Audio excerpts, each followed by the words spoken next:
Bonjour, est-ce que vous pourriez vous présenter?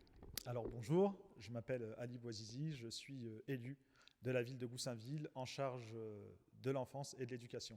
Donc je suis adjoint au maire et je suis également professeur dans un lycée du département du Val d'Oise. Double casquette, c'est votre premier mandat?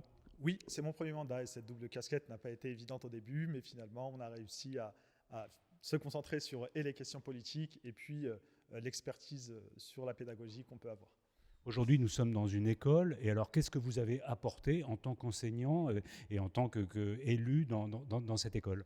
Et ben justement, c'est toutes les questions liées à l'innovation pédagogique. Si vous voulez, avant à Goussainville, il y avait une espèce d'idéologie qui, les écrans à l'école, enfin toutes ces choses-là, c'était vraiment des questions sur lesquelles on n'osait pas se prononcer. Et donc nous, lorsque nous sommes arrivés, il y a eu plusieurs événements qui ont fait en sorte que nous avons voulu faire des écoles de Goussainville, des écoles 100% numériques.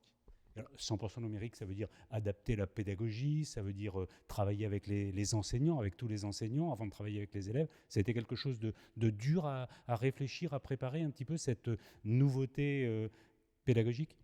Alors non, justement, parce qu'on a eu la chance d'avoir des enseignants qui se sont inscrits dès le départ sur cette thématique.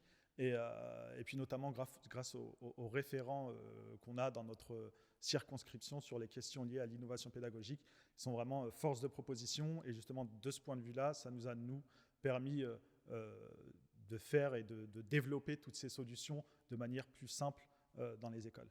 Ensuite, comment ça s'est passé là? Comment ça s'est passé déjà le premier contact avec un intégrateur, enfin avec quelqu'un de la technique pour trouver ces écrans? C'était CFI, je crois, qui avait été votre premier interlocuteur. Comment ça s'est passé les premiers contacts? Alors pour le coup, sur les premiers contacts, j'ai pas de réponse claire car moi j'ai la vision élue, j'ai la vision politique. C'est-à-dire que moi je viens, je demande à ce que la solution soit déployée à l'échelle de la commune et ensuite derrière j'ai la direction générale et les services informatiques, notamment la DSI, qui eux, de manière plus technique, répondent à la commande politique. Et alors, vous avez des systèmes ViewSonic, des écrans interactifs ViewSonic. Quels ont été les premiers contacts? Pourquoi avoir choisi ViewSonic? Alors l'idée, c'était de s'appuyer sur un des leaders de l'EdTech.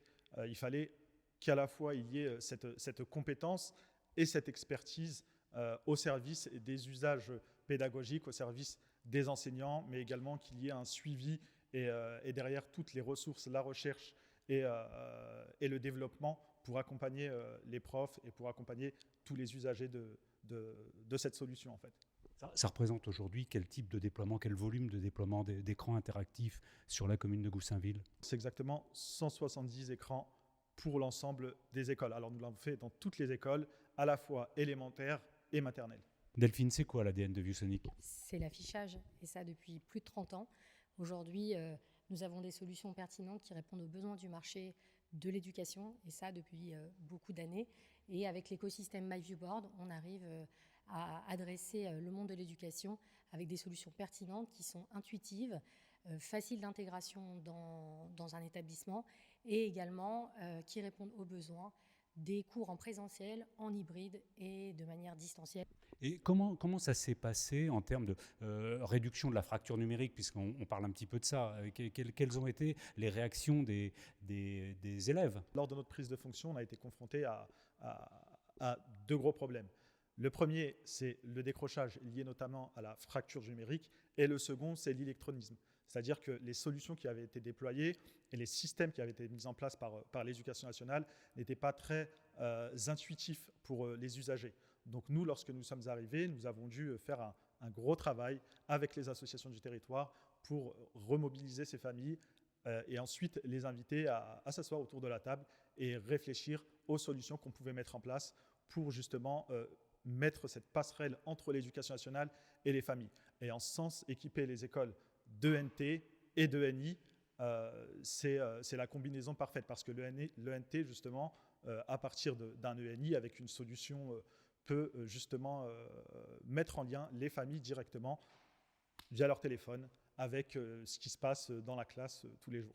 Et en plus, avec ViewSonic, c'est tout un écosystème, notamment avec MyViewBoard, qui permet de connecter tout un tas de solutions. Je crois que vous travaillez actuellement sur la possibilité de connecter des tablettes des élèves directement aux outils pédagogiques des professeurs. Oui, c'est exactement ça. Donc, nous avons monté une nouvelle commission, une commission numérique, avec les référents de l'éducation nationale sur les questions du numérique et l'ensemble des enseignants qui sont référents dans leurs écoles. L'idée, c'est avec tous les acteurs de la communauté éducative qui utilisent des solutions numériques, que ce soit les tablettes, les écrans, pouvoir mettre en place une espèce de synergie pour que tout le monde puisse utiliser ces différents matériels sur la plateforme MyViewBoard et puis faciliter les échanges justement et puis les interactions surtout entre les élèves et les enseignants. Aujourd'hui, en utilisant des écrans ViewSonic, la solution MyViewBoard, est-ce que vous avez l'impression de mettre en place une nouvelle forme de classe, une nouvelle forme de pédagogie? Est-ce que vous êtes des précurseurs? Est-ce que vous êtes des modèles? Alors, de là à parler de précurseurs et de modèles, je pense que nous allons rester un peu modestes, mais en tout cas, nous, ce que nous voulons, c'est décrocher ce qui s'est fait de mieux pour les enfants des Goussainvillois. Et en termes d'innovation pédagogique, que ce soit MyViewBoard ou que ce soit les cités éducatives, nous avons cette volonté qui est de pouvoir proposer ce qui se fait de mieux actuellement pour les enfants et pour les générations futures.